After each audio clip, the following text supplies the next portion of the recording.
Assalamualaikum warahmatullahi wabarakatuh. Halo, saya Ina Nurfitria, mahasiswa PGSD semester 6 Universitas Kuningan. Pada video kali ini, saya akan menjelaskan mengenai metode membaca permulaan. Nah, sebelumnya, membaca permulaan ini biasanya diajarkan di kelas rendah, seperti kelas 1, 2, dan 3. Dalam mengajarkan membaca permulaan, kita bisa menggunakan berbagai metode. Pada video kali ini saya akan menjelaskan 3 metode yang dapat digunakan dalam mengajarkan membaca permulaan.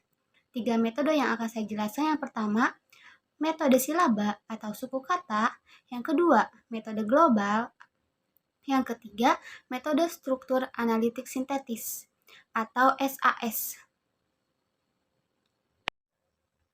Yang pertama, metode silaba atau suku kata.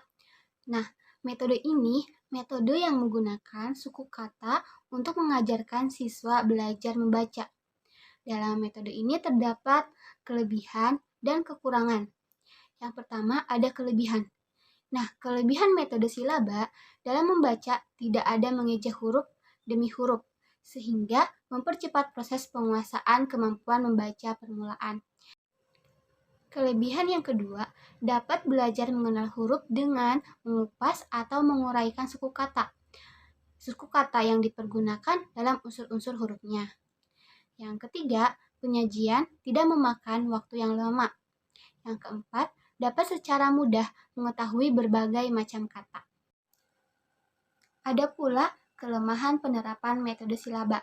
Yang pertama, bagi anak kesulitan belajar yang kurang mengenal huruf, akan mengalami kesulitan merangkaikan huruf menjadi suku kata. Kelemahan yang kedua, siswa akan sulit bila disuruh membaca kata-kata lain, karena mereka akan condong mengingat suku kata yang diajarkan saja. Kemudian, ada pengaplikasian metode silaba atau suku kata. Langkah-langkahnya yang pertama yaitu tahap pengenalan suku kata. Nah, sebelum pengenalan suku kata ini, diharapkan peserta didik sudah memiliki kemampuan mengenal huruf, di mana ada huruf vokal dan huruf konsonan. Huruf vokal seperti A, E, I, O, U. Lalu ada pula huruf konsonan, yaitu B, C, D, F, G, H, J, K, L, M, N, V, Q, R, S, T, V, W, X, Y, Z. Kembali ke langkah yang pertama, yaitu tahap pengenalan suku kata. Di sini ada ba, bi, bu, be, bo. Lalu ca, ci, cu, ce, co. Da, di, du, de, do. Dan seterusnya. Ada fa, pi, pu, pe, po, sampai ja, ji, ju, je, jo. Nah, di sini ba. Siswa akan mengetahui ketika B bertemu A dibaca ba. Lalu B bertemu I dibaca bi. B bertemu U dibaca bu. Begitu pula C bertemu U dibaca cu. Lalu ada langkah yang kedua, yaitu tahap perangkaian suku-suku kata menjadi kata. Contoh, di sini ada gambar buku menjadi buku. Suku-suku kata bu dan ku dirangkai menjadi kata, yaitu buku. Lalu ada baju.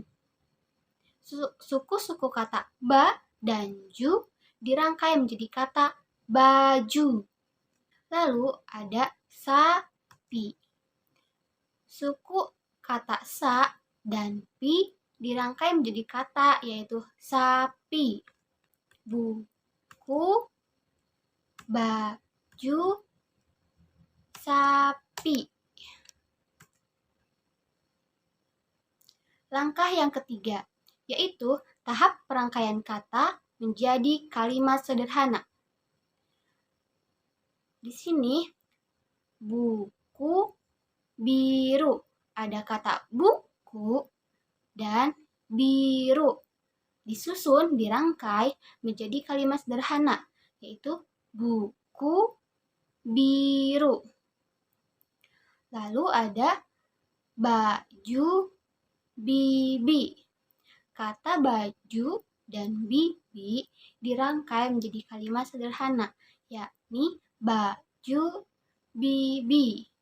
Lalu yang ketiga ada sapi bapak. Metode membaca permulaan yang kedua yaitu metode global. Nah, pendekatan yang dipakai dalam metode global adalah pendekatan kalimat. Nah, caranya adalah guru mengajarkan membaca dengan menampilkan kalimat di bawah gambar.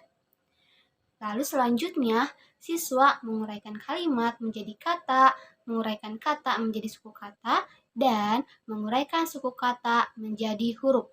Seperti metode silaba, metode global juga memiliki kelebihan dan kekurangan. Kelebihan metode global yakni yang pertama, menyajikan bahan pelajaran yang sesuai dengan perkembangan dan pengalaman bahasa siswa yang selaras dengan situasi lingkungannya. Yang kedua, menuntun siswa untuk berpikir analitis dengan cara membiasakannya ke arah pendekatan bahasa adalah sebuah struktur terorganisasikan atas unsur-unsur secara teratur.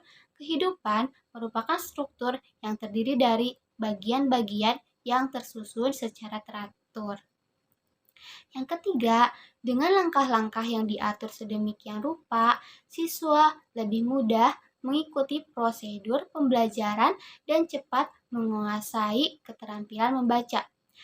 Kelebihan yang terakhir yaitu berdasarkan landasan linguistik, metode global menolong siswa untuk menguasai bacaan dengan lancar. Ada pula kelemahan metode global, yaitu yang pertama, banyak sarana yang harus dipersiapkan untuk melaksanakan metode ini, yang terkadang sulit bagi sekolah-sekolah tertentu. Yang kedua, penggunaan metode global mempunyai kesan bahwa guru harus kreatif, terampil, dan sabar. Tuntutan semacam ini dipandang sulit bagi kondisi guru dewasa ini.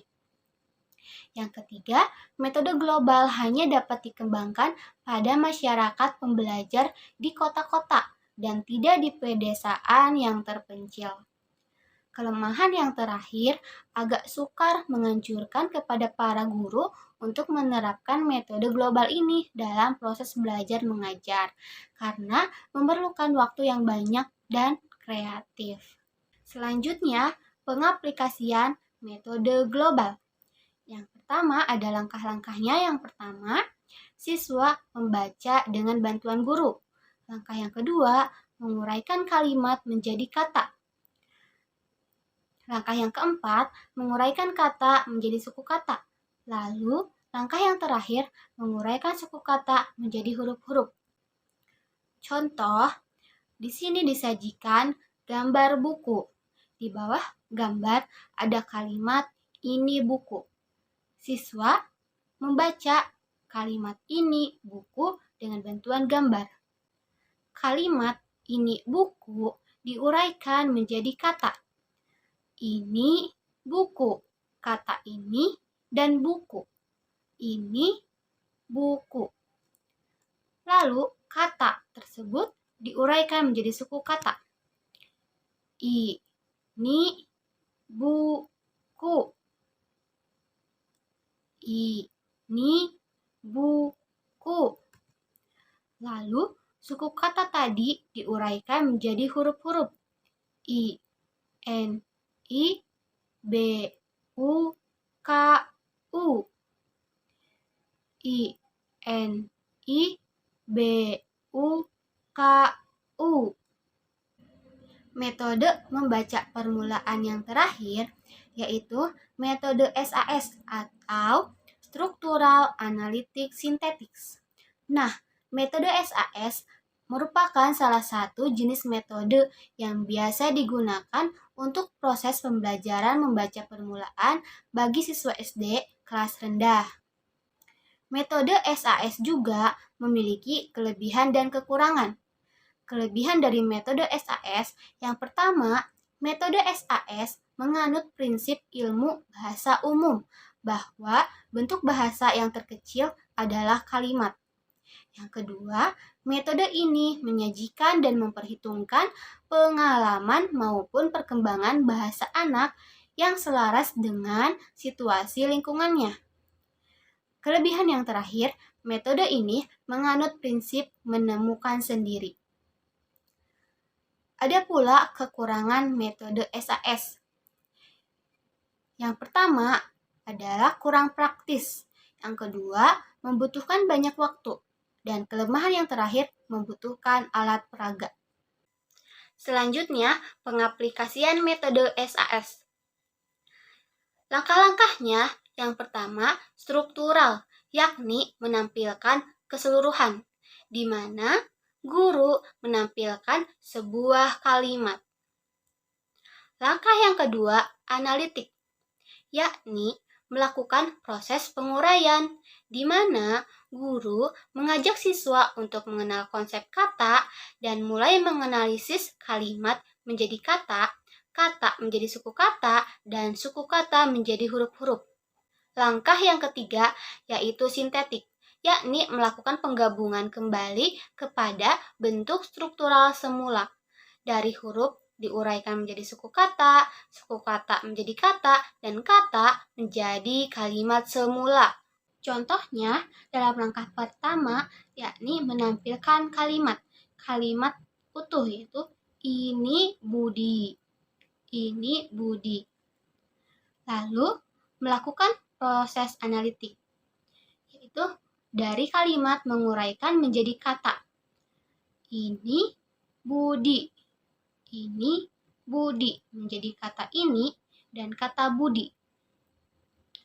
Lalu kata tadi diuraikan menjadi suku kata, yakni ini Budi. Ini Budi. Suku kata tadi diuraikan lagi menjadi huruf-huruf, yakni INI BUDI. INI BUDI.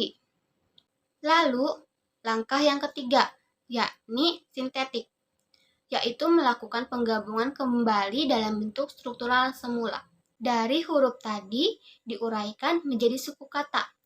Ini Budi. Ini Budi. Suku kata tadi diuraikan menjadi kata. Ini Budi.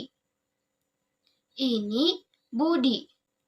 Kata menjadi kalimat semula, yaitu ini Budi. Itulah 3 metode yang dapat dilakukan dalam membelajarkan membaca permulaan. Semoga yang saya sampaikan dapat bermanfaat. Nah, tidak ada anak yang baru lahir langsung pintar membaca. Untuk bisa membaca, kita harus belajar. Makanya, kita harus semangat belajar. Terima kasih. Wassalamualaikum warahmatullahi wabarakatuh.